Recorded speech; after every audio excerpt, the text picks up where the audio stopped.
दिल को छू जाने वाली सच्ची कहानी। हर दिन की तरह मैं सुबह 8 बजे मैं चाय पीने के लिए एक हॉस्टल से बाहर जाने के लिए निकला।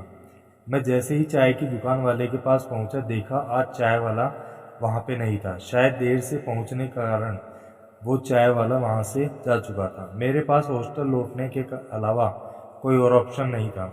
मैंने सोचा कि आगे जाकर कहीं नाश्ता कर लिया जाए।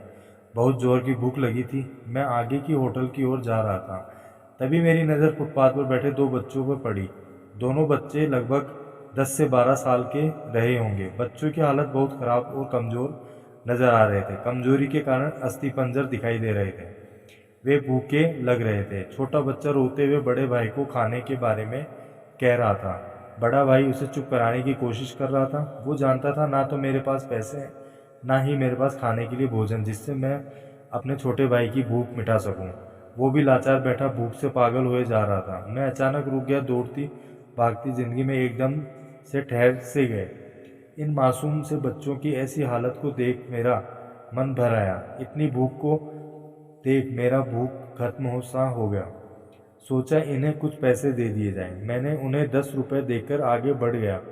जैसे ही मैं आगे की ओर बढ़ा, मेरे मन में एक विचार आया, कितना कंजूस हूँ मैं। 10 रुपए क्या मिलेगा, चाय तक ढंग से न मिलेगी। स्वयं पर शर्म आई, फिर वापस लौटा। मैंने मासूम से देखने वाले भूखे बच्चों से कहा, तुम खाओगे, कुछ खाओगे? बच्चे थोड़े असमंजस में पड़े। मैंने कहा, बेटा मैं नाश्ता करने जा रहा हूँ, तुम भी कर लो। वे दोनों भूख के कारण तैयार हो गए। उनके कपड़े गंदे होने और ऐसी हालत में देखकर होटल वाले ने डांट दिया और भगाने लगा। मैंने कहा, भाई साहब, उन्हें जो खाना है वो उन्हें दे दो, पैसे मैं दूंगा। मेरे बात सुन होटल वाले ने आश्चर्य से मेरी ओर देख, उसकी आंखों में उसके बर्ताव के लिए शर्म साफ दिखाई दी। बच्चों ने नाश्ता, मिठाई व लस्सी मांगी। सेल्फ सर्विस के कारण मैंने नाश्ता बच्चों को लेकर दिया। बच्चे जब खाने लगे, उनके चेहरे की खुशी देख मेरे चेहरे पे स्माइल आ गया। उस वक्त हमें दुनिया की काफ़ी अच्छी फीलिंग आ रही थी। उन दो मासूम बच्चों को देख अपना बचपन याद आ गया। होटल से निकलने के बाद मैंने बच्चों को कहा, बेटा जो पैसे मैंने दिए थे और उसमें 2 रुपए का शैम्पू लेकर हैंडपम्प के पास नहा लेना, और फिर दोपहर शाम का खाना पास के मंदिर में चलने वाले लंगर में खा लेना। और मैं नाश्ते के पैसे देकर फिर अपनी दौड़ती दिनचर्या की ओर बढ़ गया। होटल के आसपास के लोग बड़े सम्मान के साथ देख रहे थे।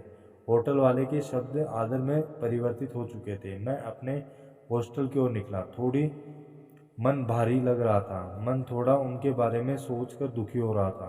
रास्ते में मंदिर आए। मैंने मंदिर की ओर देखा और कहा, हे भगवान, आप कहाँ हो? इन बच्चों की ये हालत, ये भूख, आप कैसे चुप बैठ सकते हो? आपको कहानी अच्छी लगी तो लाइक करें।